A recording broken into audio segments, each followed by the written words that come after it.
Hey everybody, welcome to our second episode of Investing in Motion, where I am basically driving around from point A to point B, sharing with you some of my quick thoughts, quick takes on what's going on in the markets. And if you're lucky, we might have a little bit of road rage to throw in there for you. So let's see how it goes. I just dropped my kids off to school, so I'm gonna be got a couple of errands to run. So thought I'd jump on here and talk about a lot of breaking stuff going on right now as we're driving. So the Mad King apparently is doing Mad King things. And we're getting a lot more distraction, as is that's how this guy rolls. So what has he done now? Well, starting to trash talk, do some more tariff trash talking. This time his target is Europe, the European Union, saying he's threatening to put on a 50% tariff on EU stuff by June because they're not doing anything, they're not agreeing with him.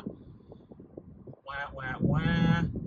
So there's that. And then the other one, which is, again, you gotta admit it, this guy, he's very consistent. He doesn't just trash talk like other countries, he trash talks his own, companies and institutions and schools and science, and he's very consistent in that way. At least he doesn't, he's not spreading it around, just picking on stuff, but he's consistent. So again, he's going back to Apple, and he's kind of trash talking Apple, saying, you know what, yeah, we're going to put a tariff on your iPhones. Any iPhones that are not made in the US are going to get tariff 25%. So, here we go. It's just more distractions. The markets are down, everything's down, gold's up, even crypto's down, even after his little bribery dinner thing, supper yesterday. It's just distractions, more distractions, and this is how he rolls. And it's just, as investors, how do we deal with this? First of all, there's a couple of levels. Okay, the European stuff, the country stuff. Well, we know how this guy rolls. He's going to start blustering, trash talking, and then, stuff is going to happen. The markets are going to vote. The bond market's going to vote. And, then he'll back off and claim a victory kind of thing. The other thing, really, with the Apple stuff, again, it's this company, he's just going after, trash talking, trolling, all these companies. He did a lot with Amazon. He did it with Home Depot, I think, and saying, and then Walmart. You gotta eat the tariffs, which is just an admission that tariffs actually are paid for by the country or the company that's importing them. Okay, as an investor, this is why it's so hard right now to invest in individual stocks, because you just don't know where the eye of Sauron is going to point to. And it's why a lot of companies, and we're going why aren't CEOs speaking up and just pushing back on this? They're not, because they don't want to deal with this crap. They're trying to run their business, and they got this guy trolling them, telling them what they should do, telling them how to run their business. And it's this is the party, the red party is supposed to be the one all about, government getting out of the way and letting companies do the company thing. And it's just I don't know how you run a bit. If you're in the States right now, I don't know how you run a business. I just don't know how you do it. And I don't know, as an investor, how I can put money into this clown show when you've got all this trash talking going on. And it's so hard to make an investment decision. It's hard, but the fact of the matter is, as investors, we can't just hide under a rock and hopefully after 4 years, it's all going to go away and we'll go back to where it was before. No, the game has changed now. The world is essentially tired. It's got tired head of all this, and it's just moving on. And So how do you invest? Like right now, I think the key thing right now is just how do we invest in an environment that is so full of distraction? There's just so much distraction now. How do you make a decision? And I think the only way you can cope with this and cope with this distraction as investors is just being as broadly diversified as possible. Like, it's really hard to pick winners and losers because the Mad King's trying to pick winners and losers, and so yeah, you can just go with him, but he can flip anytime. So I don't know how you can just follow that. It's a bit different than when Buffett picks a stock or a bunch of sectors and goes after it. It's a different thing because he's in it for the long term. This guy, like, you could be having some like dementia and induced rage or whatever. So the way you cope, the way I'm coping with all of these distractions. And the thing, this is not stopping. This is going to keep going. So yeah, you know what? It's probably going to blink on all these, on Apple and on Europe and everything. And you'll go after Canada and Mexico. That's going to be coming up soon. So it'll be our turn to get trash talked and 51st state crap and all that garbage. Greenland, we haven't heard from Greenland. We'll probably hear from them about them in a bit. But the only way you can deal with this as an investor right now is just being as broadly diversified as possible over geographically, over as broad-based types of asset classes, and just stay the course. And it's really hard to do that. And that includes U.S. assets. Like, I'm talking, I haven't said anything really positive here about the U.S.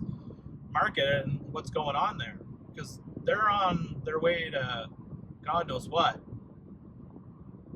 But I still own U.S. assets. I still own a couple of U.S. stocks. But I own them because, and it's cringe, and this is where we are. We're coping in an age of distraction, and coping in an age where we're making cringe investing decisions. I don't feel good about buying U.S. stocks, or I don't feel good about buying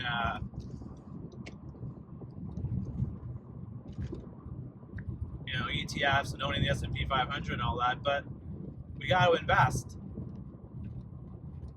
And so it's a tough take. But we gotta keep doing it, and that's, again, today is another indication of it. You just kind of have to like sit back beyond the noise and the distraction and just focus on your overall long-term playbook. And so my playbook now is really more about being as broadly diversified as possible across different asset classes. Like, I never used to own bonds in my life, but now I own bonds. Because I just need that diversification. I need to have a little bit more uncorrelated assets because I don't know which way, the wind's going to go now. Not that we already know that, but, we can make reasonable, educated guesses, but it's really hard to do that right now.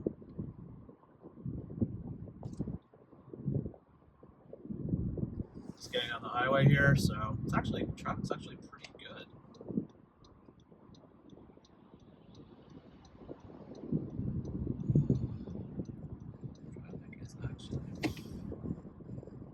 Good. And people don't want to move. People just want to go. And this guy behind me is like tailing me right now. So,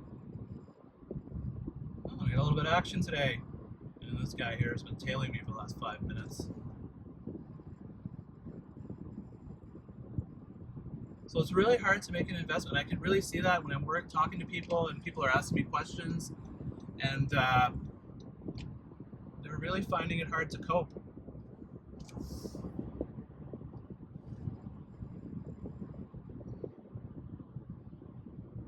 And, in a couple of weeks, there's going to be the G7 meeting, and the Mad King has said he's going to attend to it. God knows what that's going to be like. It's so funny because yesterday, I think last couple of days, the finance ministers of the G7 have been meeting, and they were actually, when they were meeting with the Treasury Secretary, they're saying, okay, this guy's pretty decent. He seems like a guy's got a head on his shoulders, and it's like, okay, maybe we can make some progress and everything. But then here you go today. At the end of the day, it means nothing, because at the end of the day, it's all about this guy, this Mad King, what his whims are, which way the wind, his wind is blowing, literally. And so all the prime ministers and presidents are gonna meet in a couple of weeks. Like what? Like that could be like an epic clown show. It probably will be a clown show. You know, he's just dropping like tariffs on these guys, and they're just gonna all go there and be like nice. Come on. I think he's part of it is he's trying to set up something. He's just trying to put some pressure. He's just trying to again bully. That's how he works. He's got the mob mentality of trying to bully people into doing things. And the reality is, we all know the playbook now how to deal with this Mad King is just basically do nothing, ignore it, and he's just gonna blink.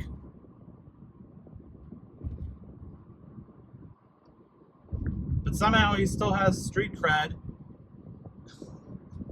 in his home turf, which is just beyond fascinating. So that's on my mind, you know.